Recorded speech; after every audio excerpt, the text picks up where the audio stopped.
Sudah kita baca ya? Oh, belum? Oke. Cek. Kita jalan slow sedikit ini. Saya kalau nak jalan laju sedikit, pasti ada yang komplain, Habib terlampau laju. Saya mengajar di Restu, makcik-makcik juga. Setiap saya laju sedikit, pasti Habib terlampau laju, kami tak boleh tulis. Alamak. Esoknya saya slowkan lagi. Karena saya ini belajar lama di luar negeri. Kalau ada guru slow, saya marah. Benar, Ustadz slow. Waktu kami tak banyak. Kuburan kami di Indonesia, bukan di Yaman, bukan di Zambal. Kami punya makam. Makam kami di Indonesia, bukan di Zambal. Kena laju sikit.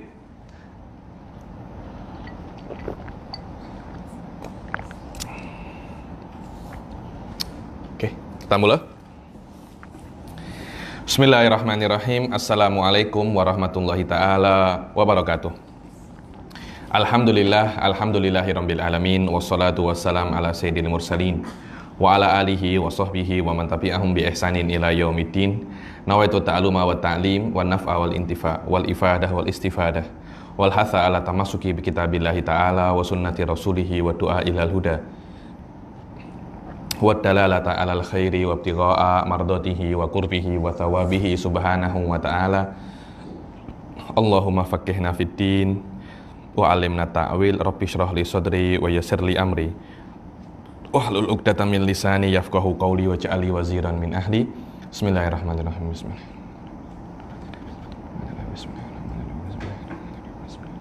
Alhamdulillah. Saya sangat berterima kasih dengan puan-puan dengan semangat yang membara macam ini. Orang-orang masih cuti, puan-puan sudah on lagi untuk belajar. Memang kena macam itu. Karena Allah Subhanahu wa taala berfirman dalam Al-Qur'an apa? Fa idza faragta fansab. Kalau sudah free langsung on lagi. Tak ada yang namanya istirahat. Istirahat hanya ada di akhirat.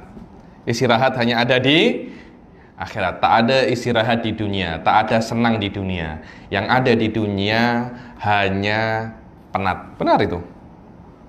Kemarin saya mengajar tafsir surat Al-Balad.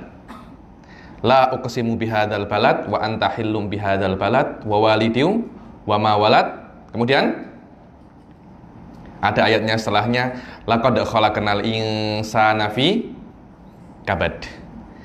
Dan sungguh kami sudah menciptakan manusia itu di dalam kepenatan. Al-Imam Fakhruddin Ar-Razi di dalam kitabnya Mafatihul Ghaib mengatakan bahwasanya di dunia ini tak ada selisih, tak ada nikmat. Apa yang Anda kira nikmat di dunia ini, semuanya adalah hilangnya rasa sakit. Benar. Tak ada yang namanya nikmat. Anda kalau kenyang itu seronok tak buat? Kenyang. Senang kan? Oh, kenyang. Kenyang itu bukan nikmat. Akan tetapi kenyang itu adalah hilangnya rasa lapar. Anda merasa kenyang itu seronok karena sebelumnya itu Anda itu lapar. Lapar ya Allah, sakit, lapar. Kalau lapar terus nanti terkena gastrik. Lapar, akhirnya Anda makan. Dengan adanya makan, lapar itu hilang. Tidak ada sesuatu yang namanya kenyang. Yang ada adalah hilangnya rasa lapar. Benar. Rindu dengan istri, macam saya sekarang ini rindu dengan istri, 1 bulan tak berjumpa. Rindu dengan istri, rindu. Rindu itu sakit. Ketika bertemu, sedap. Kenapa? Karena rasa rindu yang sakit itu hilang. Tidak ada sesuatu yang nikmat, tidak ada di dalam dunia ini. Yang ada hanya hilangnya rasa penat. Karena itu Allah Subhanahu wa taala menciptakan manusia di dunia ini dengan pelbagai rasa penat. Rasa penat kantuk, rasa penat lapar, rasa penat rindu, rasa penat banyak sekali. Rasa penat orang kalau sehat itu apa? Hilangnya rasa sakit. Tak ada nikmat yang namanya sehat. Yang ada rasa sakit itu hilang semua. Maknanya Allah menciptakan manusia ini dengan segala kepenatannya. Karena itu para ulama mengatakan Anda tidak akan mungkin seronok di dunia. Tidak akan mungkin. Karena yang namanya dunia itu semuanya penuh dengan kepenatan. Kalau nak seronok, keluar daripada dunia di akhirat. Memang seperti itu. Itulah yang namanya hikmah daripada dunia ini penat macam ini. Anda kira orang kaya pun senang gak? Penat. Mereka nak lama ini uang macam mana terus berpikir. Mereka pun penat. Orang miskin pun penat, orang kaya pun penat. Jadi laki-laki pun penat, jadi perempuan pun juga penat. Semuanya penat. Katanya memang tak ada kenikmatan di dunia, adanya di akhirat. Kata Imam Razi, satu-satunya kenikmatan yang ada di dunia menuntut ilmu. Itu saja. Itu saja, tak ada. Kenapa? Karena Anda mendapat ilmu itu memang benar-benar pure nikmat. Memang benar-benar pure nikmat. Hanya itu saja kenikmatan yang ada di dunia ini. Karena menuntut ilmu dan mendapat ilmu itu adalah pure kenikmatan, maka mendapat ilmu boleh menjadi nikmat di surga kelak. Karena itu ahli sunnah wal jamaah ada yang namanya tengok Allah. Pernah dengar? Nanti orang di akhirat akan tengok Allah subhanahu wa ta'ala. Makna tengok Allah menurut ahli sunnah wal jamaah adalah Allah memberi kita ilmu lebih tentang dirinya. Macam itu. Kita di dunia hanya diberi oleh Allah 20 sifat. Betul? 20 sifat saja ya kan? Ada di kelas-kelas rendah orang-orang menghafal apa? 20 sifat. Wujud, qidam, baqa, mukhalafah lil hawadits, macam-macam itu. Kenapa hanya 20? Karena memang kita punya body, kita punya mental, tidak bisa untuk menahan lebih daripada 20. Nanti di akhirat kelak akan ada upgrade tubuh kita, Allah akan memberi pengetahuan yang lebih tentang dirinya. Itulah punca dari segala kenikmatan. Punca dari segala kenikmatan bukan kita makan seronok di surga, bukan kita mempunyai banyak pasangan di surga, bukan kita boleh minum apapun di surga, bukan itu. Tapi punca kenikmatan adalah Allah memberi kita ilmu tentang zat ilahi. Allah memberi kita tambahan ilmu tentang siapa sebenarnya Allah subhanahu wa ta'ala. Itulah punca kenikmatan. Dan itu adalah punca kenikmatan yang ada di dunia, yaitu menuntut ilmu. Karena itu banyak sekali ulama habaib itu mengatakan, kalau nak minta mati husnul khotimah, mintalah mati dalam keadaan belajar atau mengajar. Itu adalah mati yang paling mulia. Banyak sekali para habaib itu ketika dicabut nyawanya dipanggil murid-muridnya, sekarang baca kitab. Sekarang saya nak mengajar. Kenapa? Saya ingin meninggal dalam keadaan saya mengajar. Semoga Allah subhanahu wa ta'ala menjadikan kita orang-orang yang dicabut nyawanya dalam keadaan thalibul ilm, dalam keadaan menuntut ilmu, dan hanya niat ikhlas lillahi ta'ala. Amin amin ya rabbal alamin. Benar. Serono Idul Adha makan apa namanya? Makan daging, oke, sekali makan oke, 2 kali, 3 kali, goat ada. Saya Habib Ahmad kemarin kawan saya makan sedikit apa namanya daging berempah, pagi-pagi ketuk rumah saya, Habib, tolong gantikan ceramah saya. Kenapa? Saya cirit-birit Habib. Benar. Orang kira makan-makan tuh sedap. Yakni ada sedapnya, ada tak sedapnya. Sedap hanya di mulut saja. Ketika sudah masuk perut, banyak racunnya. Nanti kena diabetes lah, kolesterol lah, macam-macam.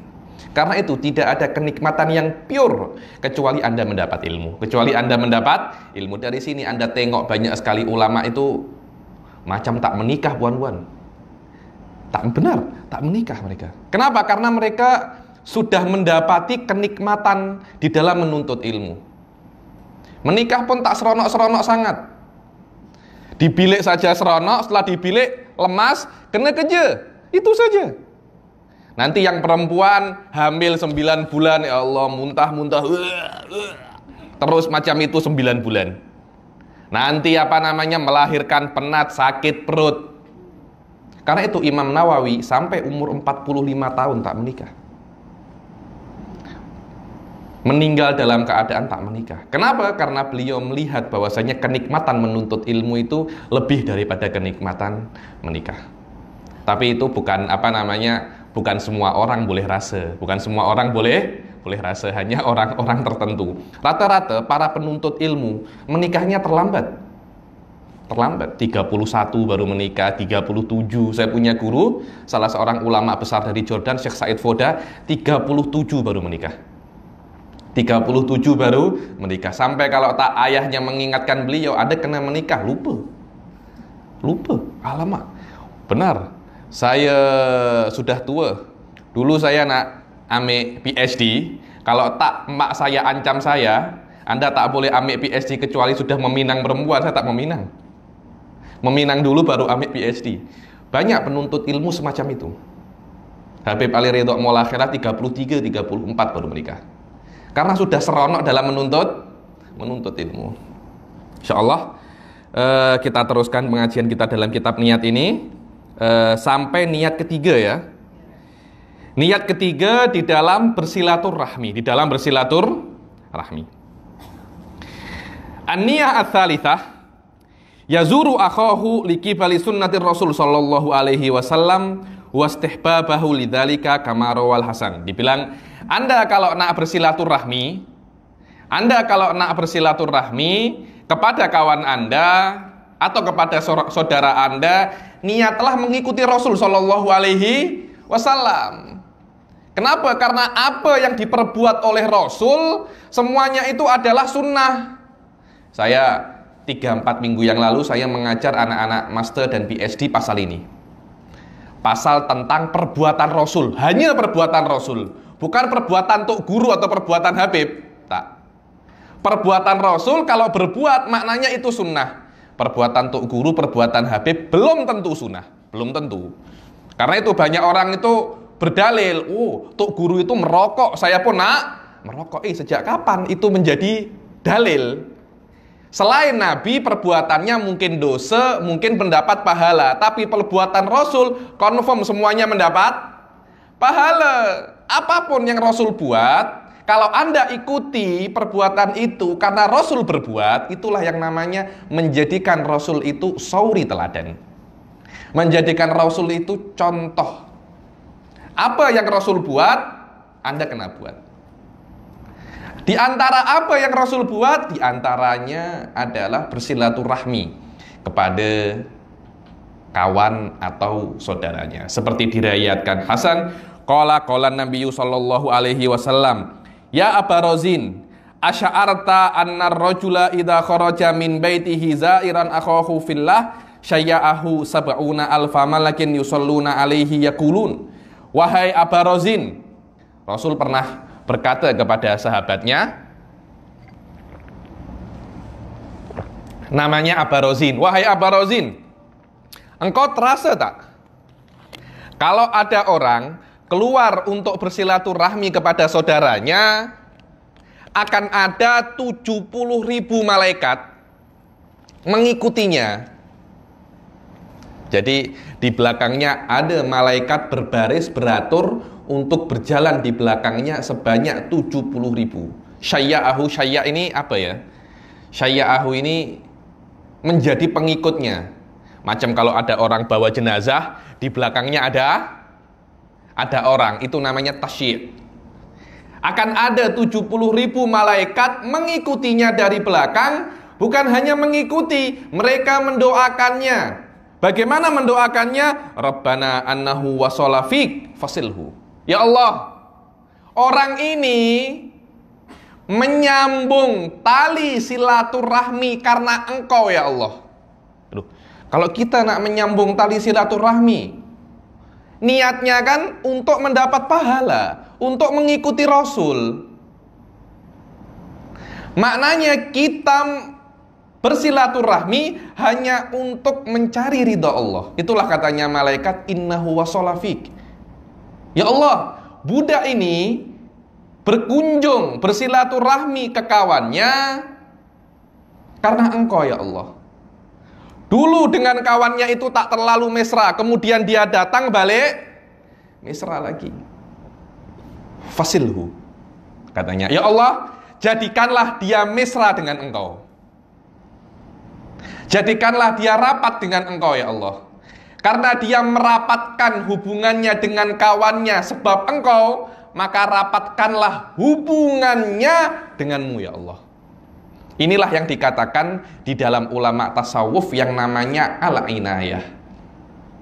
Al-inayah ini adalah bagaimana seseorang itu mempunyai hubungan yang rapat dengan Allah. Kalau dia mempunyai hubungan yang rapat dengan Allah, maka Allah akan care dengan dia, perhatian dengan dia, perhatian yang khusus. Fa in istata'ta an tu'mil jasadaka fi dzalika faf'al. Katanya Rasul kepada Abarozin, wahai Abarozin, kalau engkau boleh banyak-banyak silaturahmi, buat. Saya punya atuk ini termasuk orang yang banyak silaturahmi. Saya Ali bin Bakir bin Ali bin Muhdor. Ali bin Muhdor ini atuk saya termasuk orang yang banyak silaturahmi. Sampai sekarang kalau saya datang ke orang-orang tua habaib di Indonesia, engkau cucunya Habib Ali yang suka silaturahmi kah? Pasti macam itu. Maknanya silaturahmi itu faedahnya bukan hanya untuk orang itu, tapi untuk anak cucu. Untuk anak cucu.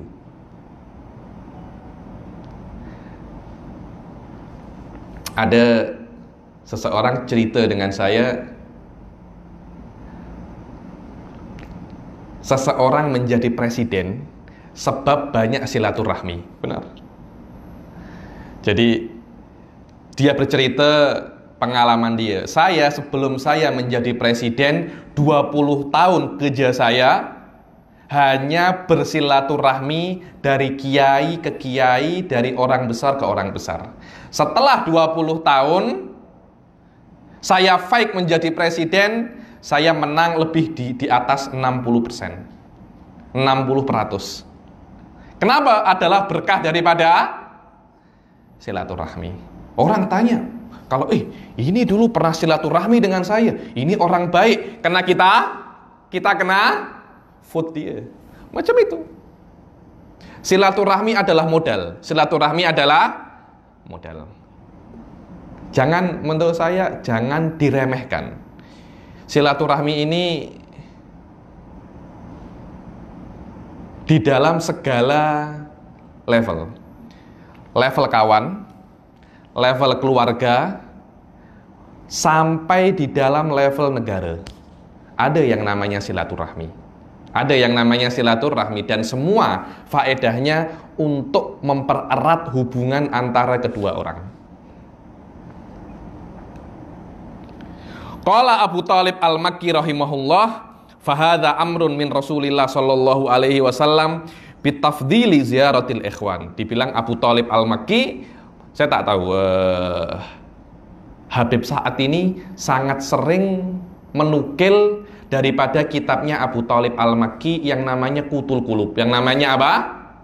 Qutul Qulub. Qut itu maknanya makanan pokok, qulub itu hati. Ada kitabnya Abu Thalib ini namanya Qutul Qulub, makanan pokok hati, yang dikatakan kitab Qutul Qulub ini adalah ringkasan daripada Ihya Ulumuddin. Dan para habaib suka kitab ini.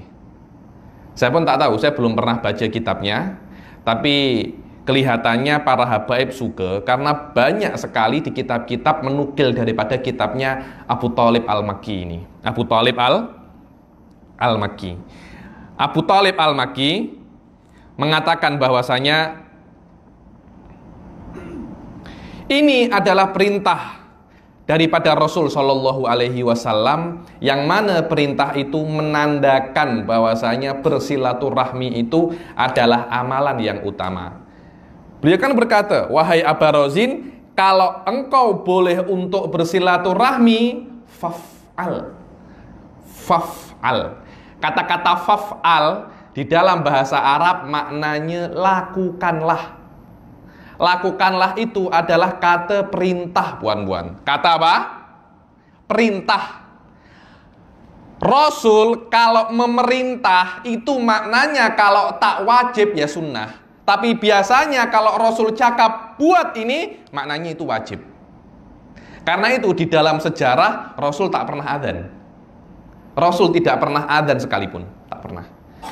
Kenapa adzan tak sunnah ke Habib? Adzan itu sunnah. Cuma Rasul tidak ingin untuk mempenatkan hambanya.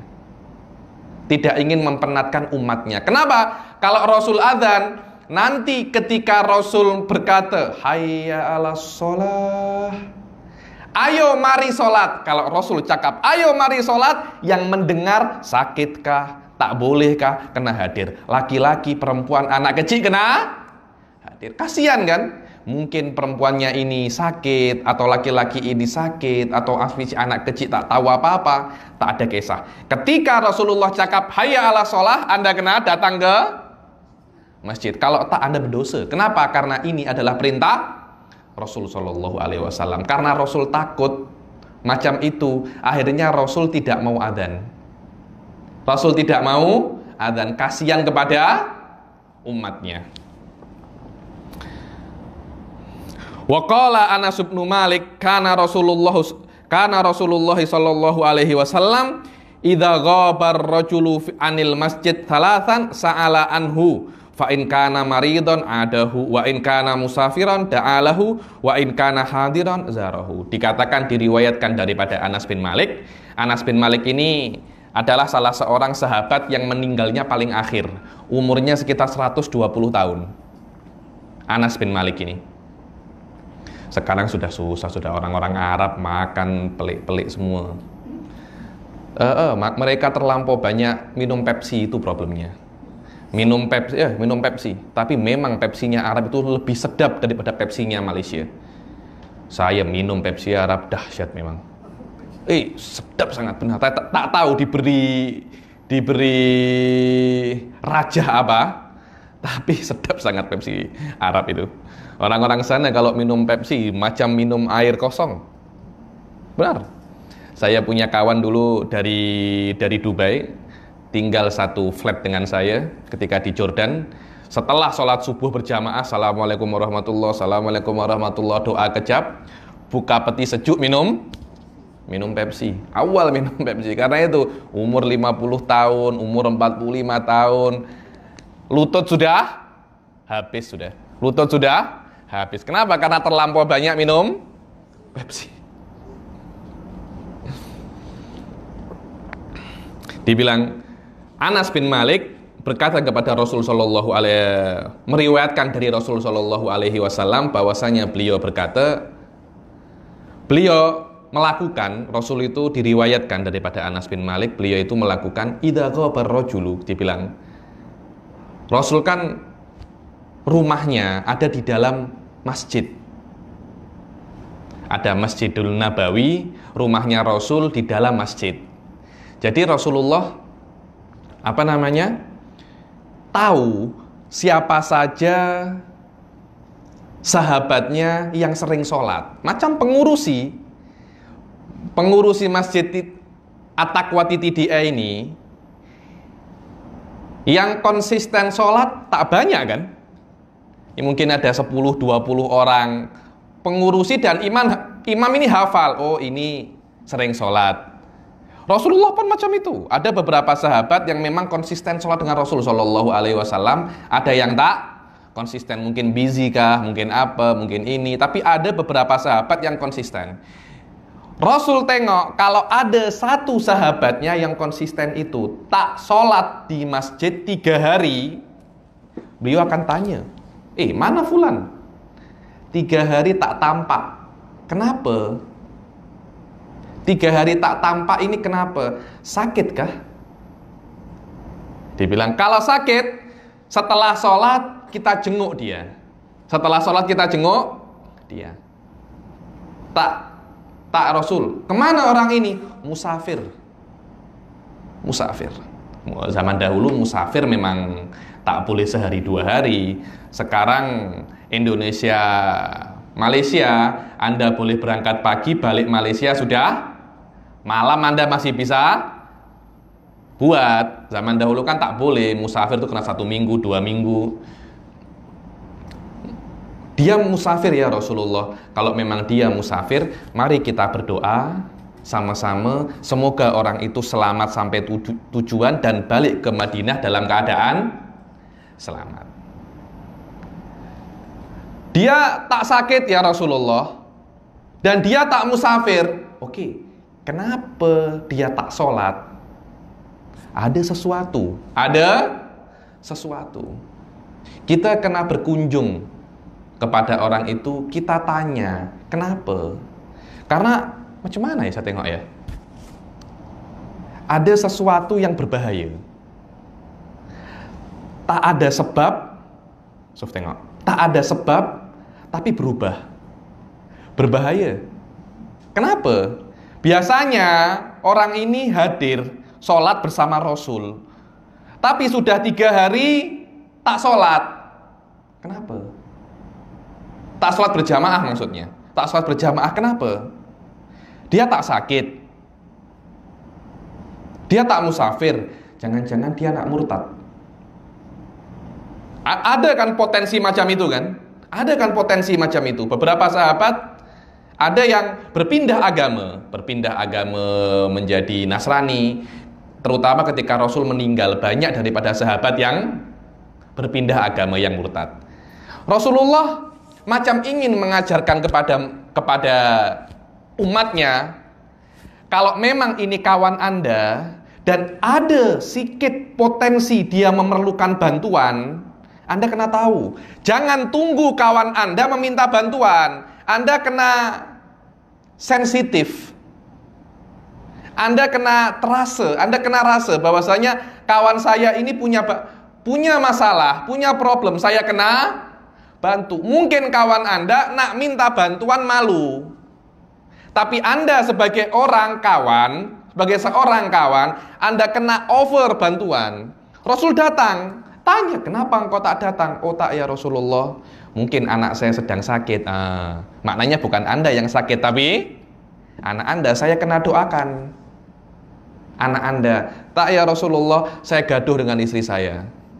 Istri saya bebel, saya tak boleh nak sholat pun kepala saya pening ya Rasulullah. Oke, saya doakan semoga istri Anda dan Anda sudah baik lagi. Maknanya ada problem, ada problem. Wa fil khabar innal ikhwana idza tasafaha usimat bainahuma mi'atu rahmatin tis'atun wa tis'una minhuma liunsihima bisahibihi wa dibilang di dalam khabar, di dalam riwayat lain dikatakan kalau ada 2 kawan kemudian mereka saling bersalaman, tasofaha ini saling bersalaman. Ingat ya, saling bersalaman. Jadi kalau bertemu dengan kawan, itu bukan cipika-cipiki, cium pipi kanan, cium pipi kiri. Bukan macam itu. Atau berpelukan. Wallahu a'lam, saya kira itu tak sunnah. Yang sunnah itu kalau bertemu apa? Bersalaman. Sekarang bersalaman pun ada yang macam ini. Ada kan macam ini, alamak, itu bukan sunnah Rasul Shallallahu Alaihi Wasallam. Macam ini kalau nak bersalaman macam.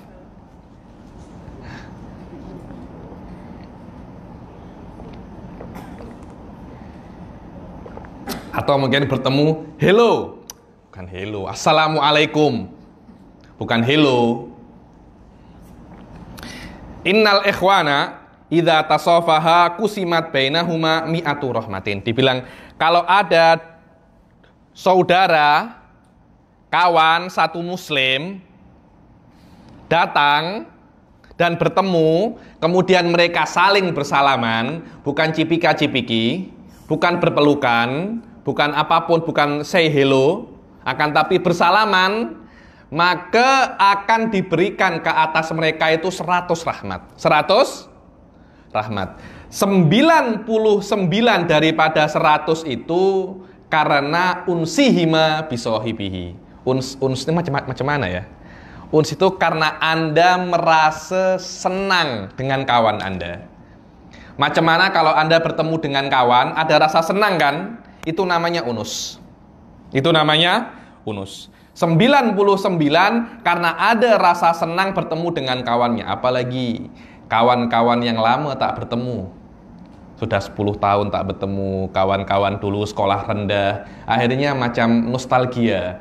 Tengok masa-masa lalu, ini cikgu ini marah saja, cikgu ini bebel lah, ini. Oh iya ya dulu. Sekarang mana cikgu itu sudah mati.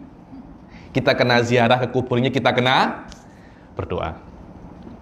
Wa qala Mujahid annal mutahabbina fillahi wal mutazawirina fillahi idza qamu ghadan min kuburihim ba'atsallahu jalla jalaluhu ilaihim najaiba wa qad khuliqat min nurin wa surijat min nur. Dibilang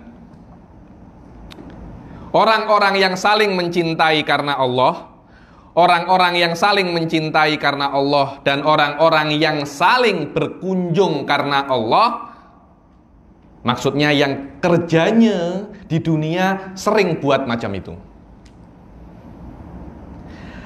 Pada hari kiamat kelak, ketika mereka dibangkitkan itu adalah sebuah kebangkitan, itu adalah sebuah akidah Ahlussunnah wal Jamaah yang kita kena percaya.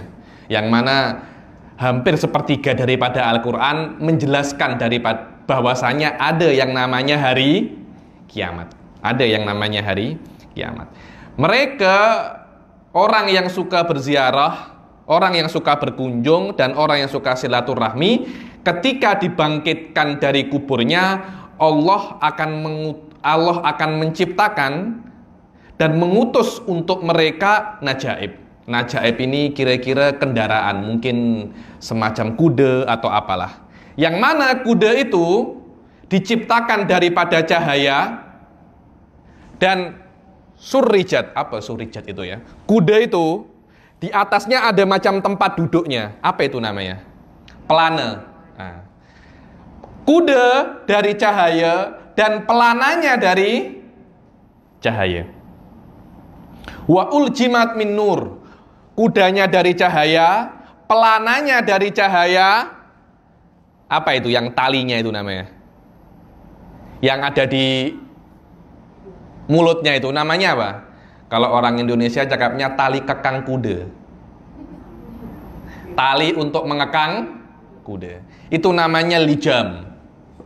Dibilang kudanya dari cahaya, pelananya dari cahaya, talinya pun dari cahaya. Warahailuha min nur yakuduhal mukhalladun fayakhrujuna minal kubur wahum yulabbunal jalil jalla jalaluh fayutuna min yakutil ahmar wa asfar fiha minal kafur wasyarab min tasnim. Dibilang mereka akan menaiki kuda-kuda itu, dan mereka akan menaiki sambil mereka mengatakan dan melafadzkan lafadz Allah, Allah. Dan mereka akan diberi perhiasan yang sangat banyak daripada yakutul ahmar, daripada yakut merah, yakut kuning. Kemudian mereka akan diberi minuman daripada tasnim. Saya tak tahu tasnim itu. Habib Umar pernah menjelaskan yang namanya tasnim itu adalah mata air yang ada di surga. Jadi macam ini, mata air yang ada di surga, yang mana dari mata air itu orang-orang surga tingkat atas akan minum. Orang-orang surga tingkat bawah, airnya bukan dari tasnim, tapi diambil sikit daripada mata air tasnim, dimix ke minuman mereka. Wa mizajuhu min tasnim, maknanya minuman surga tingkat bawah adalah minuman biasa, tapi dimix dengan tasnim. Mereka akan minum daripada minuman yang ada mix tasnim.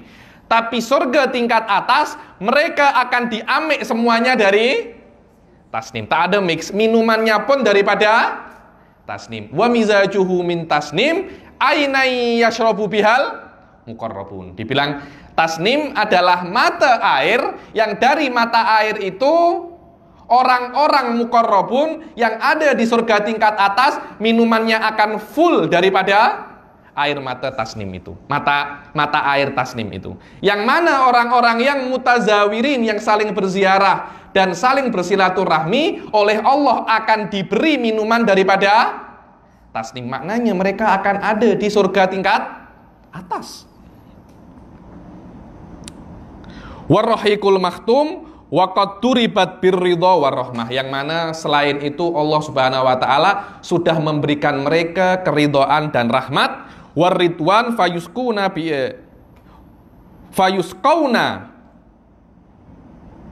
bihadratil malikil kudus. Dibilang ini dahsyat sangat ini.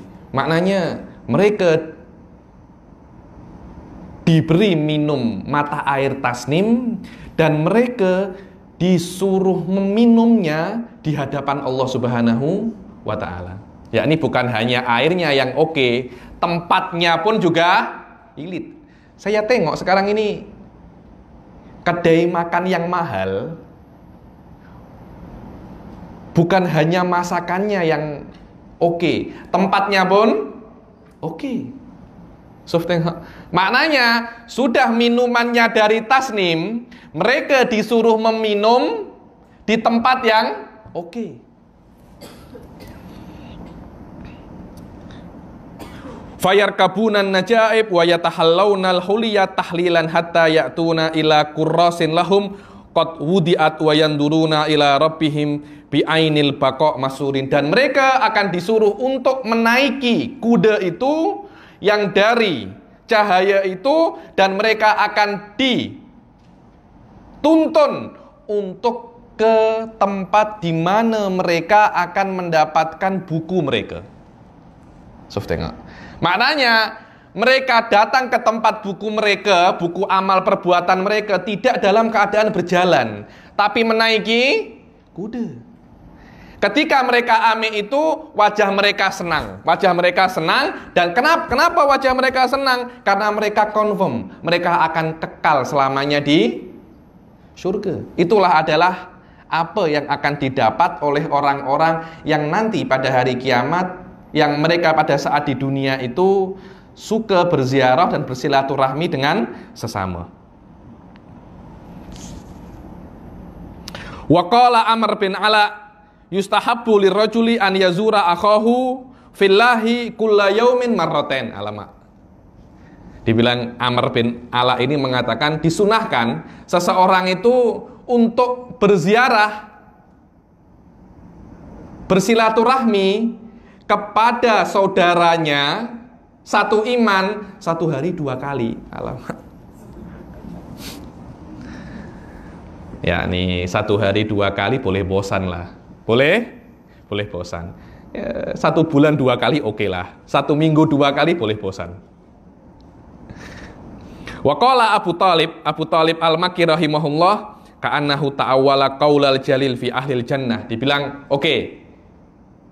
Tengok ya, puan-puan. Ulama itu kalau cakap, mereka tak cakap dari hanya otak mereka saja. Akan tetapi mereka menggunakan otak mereka di dalam kitab wa sunnah. Anta wahai Amr bin Ala mengatakan bahwasanya disunnahkan 2 kali. Anda tahukah makna sunnah? Makna sunnah itu jika dilakukan mendapat pahala, ditinggalkan tidak mendapat dosa. Yang boleh cakap sunnah itu hanya 2. Ya kalau tak Allah ya Rasul. Engkau ini bukan Allah dan engkau bukan Rasul. Engkau tak boleh cakap sunnah kecuali engkau mempunyai dalil daripada kitab was sunnah. Apa dalil Anda ayuhal Amr bin Ala? Apa dalil Anda yang mengatakan bahwasanya berziarah dengan kawan satu iman itu kena 1 hari 2 kali? Sangat spesifik, Suf. 1 hari 2 kali, bukan 1 minggu 2 kali, atau 1 bulan 2 kali, 1 hari 2 kali. Engkau dapat dari mana? Apa katanya Abu Talib? Dia amik daripada ayat walahum rizquhum fiha bukrataw wa asyi. Walahum rizquhum fiha bukrataw wa asyiya.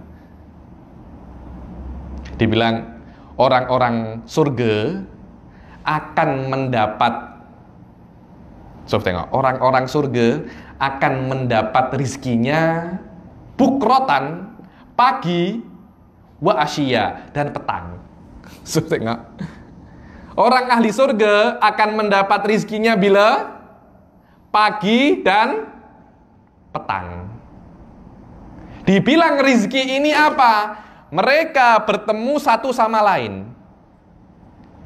Karena bertemu satu sama lain itu nikmat. Macam ini, sekarang ini lama tak bertemu, kemudian bertemu lagi. Seronok kan? Karena itu mereka bertemu kawannya yang sama-sama di surga, kemudian borak satu hari berapa? 2 kali. 1 hari 2 kali. Macam engkau buat nanti di surga, sekarang prepare dulu buat macam itu di dunia. Wallah, saya bilang kalau 1 hari 2 kali penat. 1 hari 2 kali penat.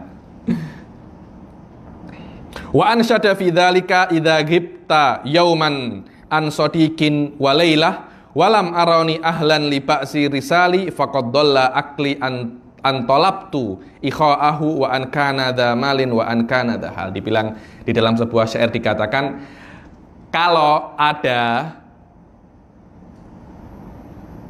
kawan tidak engkau temui 1 hari saja, ghibta yauman wa lailah, Anda tak tengok pagi dan malam hari, kemudian tak ada di dalam dirimu keinginan untuk tanya WhatsApp kah? Macam mana kabar hari ini? Bagaimana kabar? Engkau sakitkah? Saya tak tengok engkau hari ini. Maknanya engkau tak pantas untuk menjadi kawannya dia. Engkau tak pantas untuk menjadi kawannya dia. Kalau ada kawanmu 1 hari tak tampak, kemudian engkau tak tanya kabar, tak WhatsApp kah? Dulu kan kena tanya kan, sekarang kan sudah ada call, sudah ada WhatsApp, sudah ada Instagram, boleh di DM, inbox, apa. Kalau Anda tak buat itu, maknanya engkau tak pantas untuk memanggil dia kawan. Orang itu cakap kawan tuh mudah, benar. Oh, ini kawan saya. Anda tak tahu kah? Kata-kata kawan tuh mempunyai efek. Kata-kata kawan tuh mempunyai efek. Dia tidak hanya menguntungkan, tapi dia juga mempunyai tanggung jawab. Dia juga mempunyai tanggung jawab. Maknanya ketika itu kawan Anda, kalau dia mempunyai masalah, Anda kena bantu. Karena itu saya tuh jarang cakap kawan. Saya bilang ini kenalan saya kenal dengan dia, itu saja. Karena kata-kata kawan itu sangat tinggi. Habib, ini kawan Habib kah? Tak, saya kenal dengan beliau. Kawan masih belum sampai derajat itu. Karena kata-kata kawan itu adalah sesuatu yang sangat besar. Karena macam itu, kalau saya tak tampak dia 1 hari, saya kena tanya kabar. Kalau dia ada masalah, saya kena bantu. Orang ini derajatnya tak sampai segitu dengan saya. Dia ada masalah, saya biarkan. 1 tahun dia tak tampak, saya tak tanya. Karena itu saya tak pantas untuk panggil dia kawan. Saya panggil dia, saya kenal. Saya tahu dia.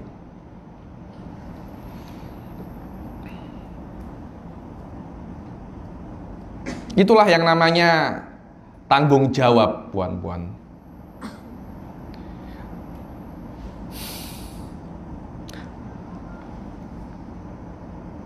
Banyak sekarang ini untuk masalah tanggung jawab. Sekarang ini sedang banyak macam falsafat-falsafat baru tentang tanggung jawab ini. Jadi sekarang ini tak ada yang namanya tanggung jawab. Semua hanya berbicara tentang hak. Pernah dengar kan? Hak asasi manusia. Pernah dengar itu? Hak asasi manusia. Jadi tidak pernah untuk dikatakan tanggung jawab asasi manusia. Islam mengatakan bahwasanya kita ini di dunia mempunyai tanggung jawab. Ketika Allah itu menciptakan dunia ini, Allah menanggungkan semua apa yang berkaitan dengan dunia ini kepada manusia. Nanti di akhirat Allah akan tanya dan manusia kena jawab. Karena itu dikatakan tanggung jawab. Karena semua adalah taklif dari Allah. Dan nanti di akhirat Allah akan tanya, apa yang engkau buat tentang perintahku? Apa yang engkau buat tentang dunia ini? Apa yang engkau buat tentang agama? Engkau kena jawab. Engkau kena jawab. Karena itu namanya tanggung dan jawab. Tapi sekarang sudah tak ada macam itu. Banyak sekarang filsafat-filsafat yang baru ini tak ada yang namanya tanggung jawab. Dan itu inti daripada revolusi Perancis. Tak ada yang namanya tanggung jawab antara manusia dan Tuhan. Yang ada adalah hak antara manusia dan manusia. Semua pasti cakap, ini hak saya. Ini hak saya. Mereka tidak cakap, mana tanggung jawab Anta. Karena tanggung jawab itu ada di dalam kita dan Allah, kita dan kawan, kita dan pasangan, kita dan anak, kita dan emak. Itulah tanggung jawab yang diberikan oleh Allah kepada manusia. Tapi sekarang semua pasti cakapnya, mak, ini hak saya. Kawanku, ini hak saya. Semua hanya cakap tentang hak. Tak ada yang cakap pasal tanggung jawab.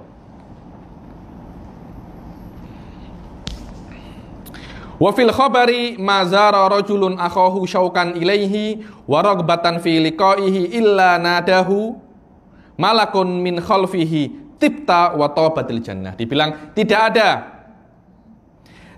ada satupun seseorang yang mengunjungi saudaranya satu iman karena rindu kepadanya, dan ingin untuk bertemu dengannya, kecuali salah satu daripada malaikat, ada malaikat dari belakangnya yang berseru tibta. Kata-kata tibta itu digunakan dalam bahasa Arab untuk seronoknya engkau. Wa tabatil jannah, dan seronoknya surga karena engkau akan masuk surga.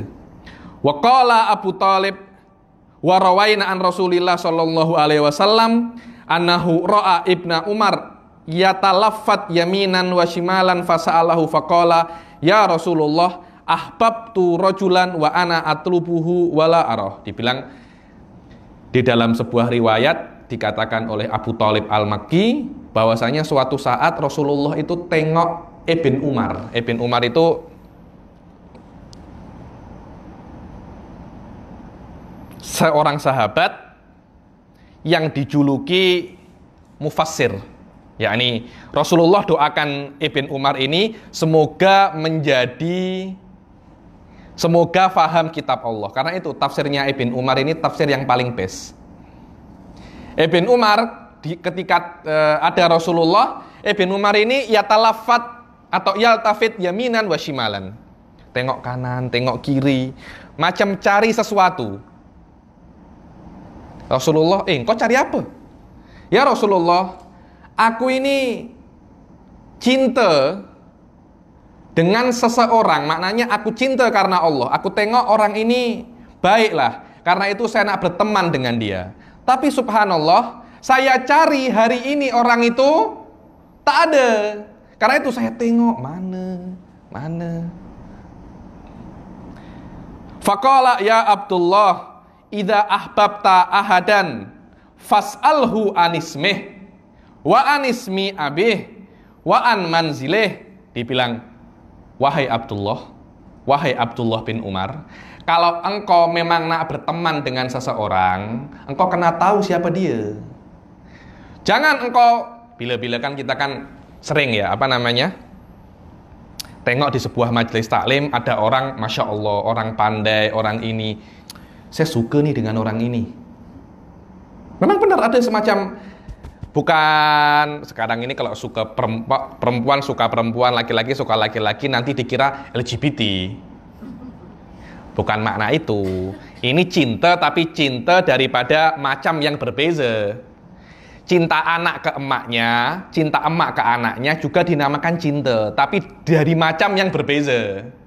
Cinta orang ke kawannya juga dikatakan cinta, tapi dari macam yang berbeza. Cinta suami ke istri juga cinta, tapi dari macam yang berbeza. Jangan disalahpahami. Nanti saya cinta dengan kawan saya. Engkau gay kah? Kan macam itu. Ini adalah sebuah ungkapan di dalam bahasa. Di dalam bahasa, walaupun makna lafadznya sama, tapi maknanya berbeza dari macam yang berbeza. Ya Rasulullah, aku ini cinta kepada salah seorang sahabatmu. Aku nak, dulu orang-orang dahulu kalau cinta, maknanya saya nak berkawan rapat dengan dia, agar kami boleh saling memberi faedah. Katanya Rasulullah, kalau engkau memang benar nak buat macam itu, fas'alhu anismih. Begitu engkau tanya, engkau tengok, tanya namanya siapa?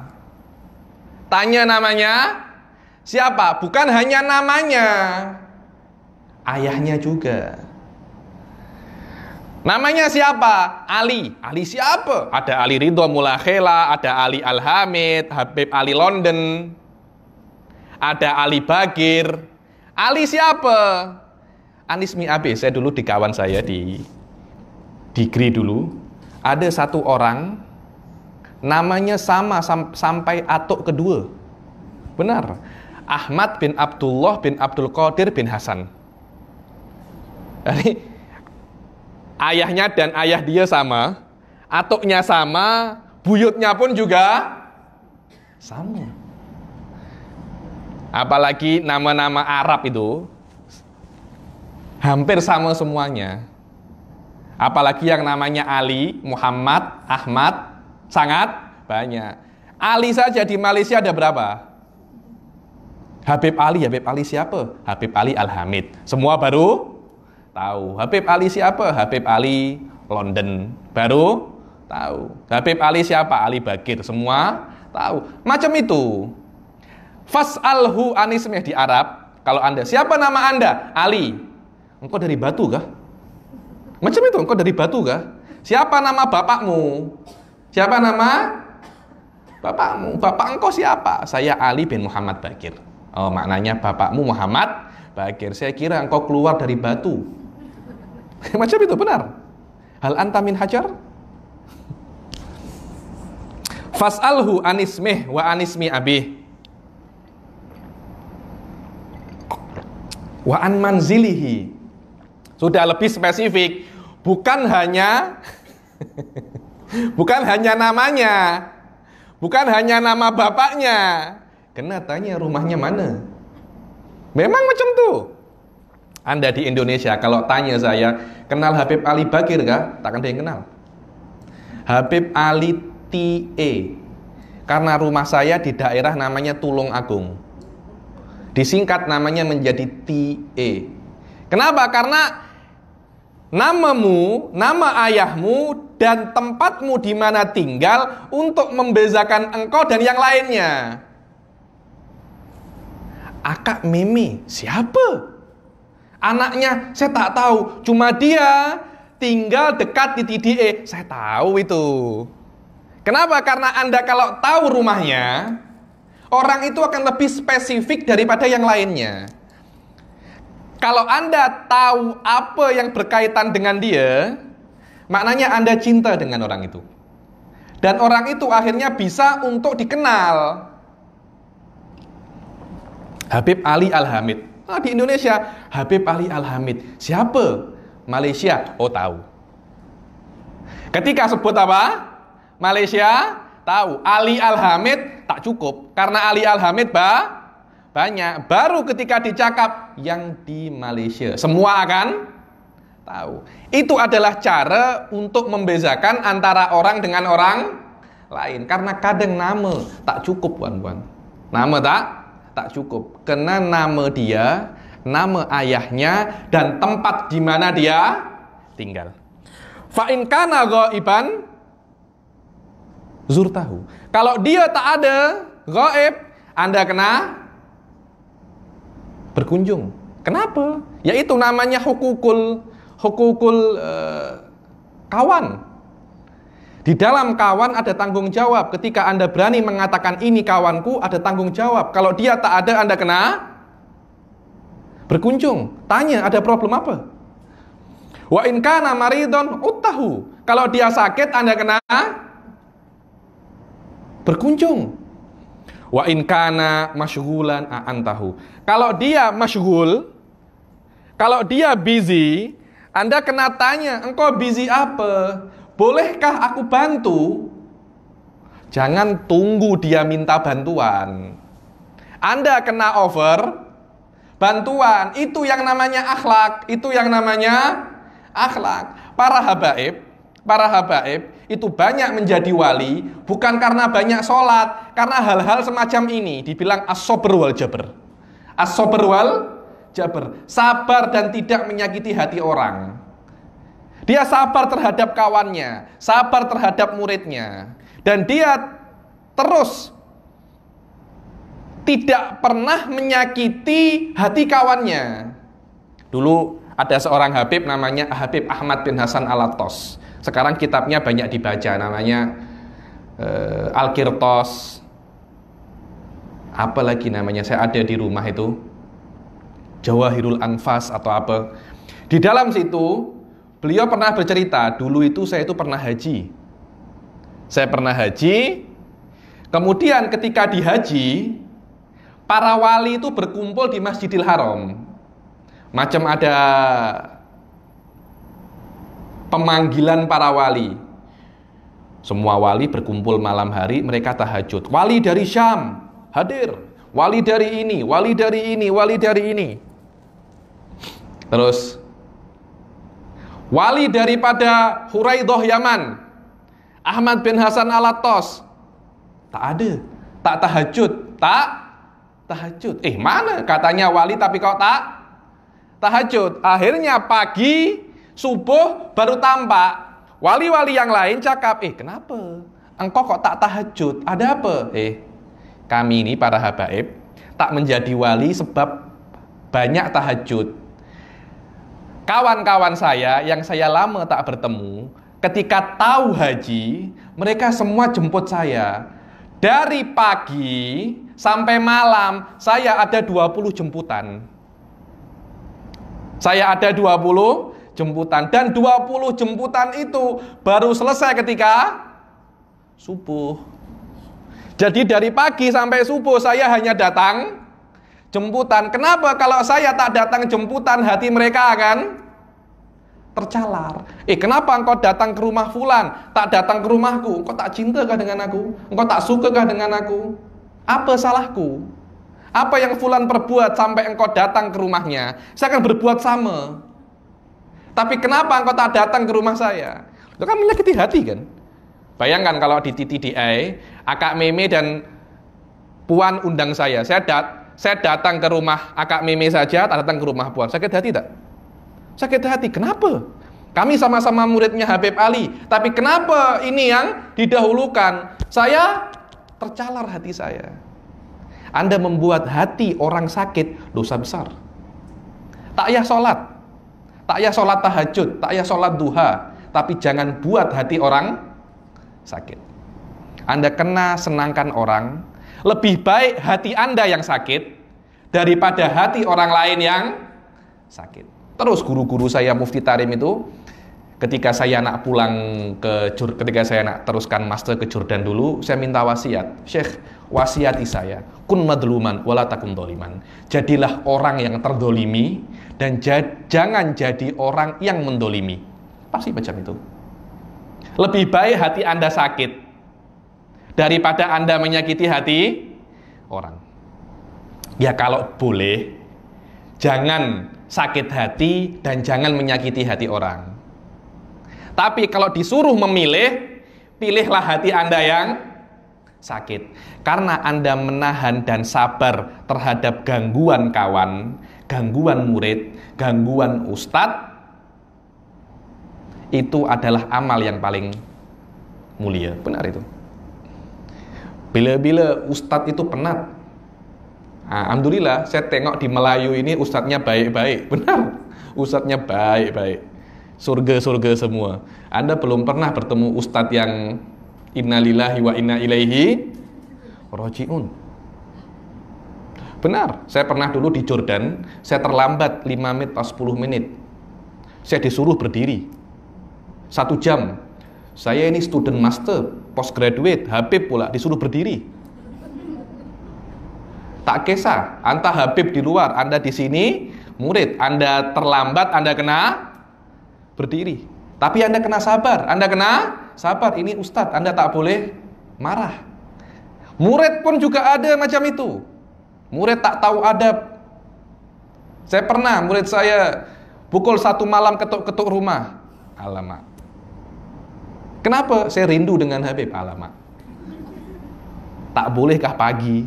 Jam 1 malam kena pukul 1 malam. Kena sabar. Kena sabar. Dengan kawan pun juga kena sabar. Jadilah Anda orang yang tersakiti. Jangan jadi orang yang menyakiti. Itulah bagaimana cara untuk kita ini boleh untuk melatih hawa nafsu kita. Untuk melatih hawa nafsu kita. Dengan ini selesailah niat ketiga. Insya Allah pertemuan yang akan datang kita akan mulai niat keempat. Semoga Allah Subhanahu wa taala menjadikan kita orang-orang yang bisa untuk mempunyai kawan-kawan yang bisa membantu kita untuk taat kepada Allah Subhanahu wa taala, dan jadikan kita orang-orang yang bisa menunaikan tanggung jawab kepada kawan kita, dan dijadikan kawan kita itu orang yang akan menolong kita untuk masuk surga dan bukan orang yang akan membuat celaka kita di akhirat dengan menarik kita ke neraka. Amin amin ya rabbal alamin. Allahumma ja'al hadzal jam'a jam'an marhuma wa tafarraqana min ba'dihi tafarruqan ma'suma wa taj'al fina wa la minna syaqiyan wa la mahruma. Allahumma la tada' lana dhanban ila ghafartah wa la syaqiyan ila as'atah wa la dhaliman ila hadaita wa la madluman ila nasartah wa la hajatan min hawaijid dunya illa laka fiha ridwalna fiha salah ya rabbal alamin. Rabbana arinal haqqa haqqa warzuqna tiba'ah wa arinal batila batila warzuqna jinabah. Rabbana atina fid dunya hasanah wa fil akhirati hasanah wa qina adzabannar. Wa sallallahu ala sayyidina Muhammadin wa ala alihi wa sahbihi wa sallam wa ala hadhihi niyyah wa ala kulli niyatin salihah wa ala ma nawahu aslafuna salihun wa ila hadratin Nabi Muhammad sallallahu alaihi wasallam. Al-Fatihah. A'udzubillahi minasyaitonir rajim. Bismillahirrahmanirrahim. Alhamdulillahirabbil alamin arrahmanir rahim maliki yaumiddin. Iyyaka na'budu wa iyyaka nasta'in. Ihdinas siratal mustaqim siratal ladzina an'amta 'alaihim ghairil maghdubi 'alaihim waladdallin. Wa billahi taufiq wal hidayah wa ridha wal inayah. Assalamualaikum warahmatullahi taala wabarakatuh.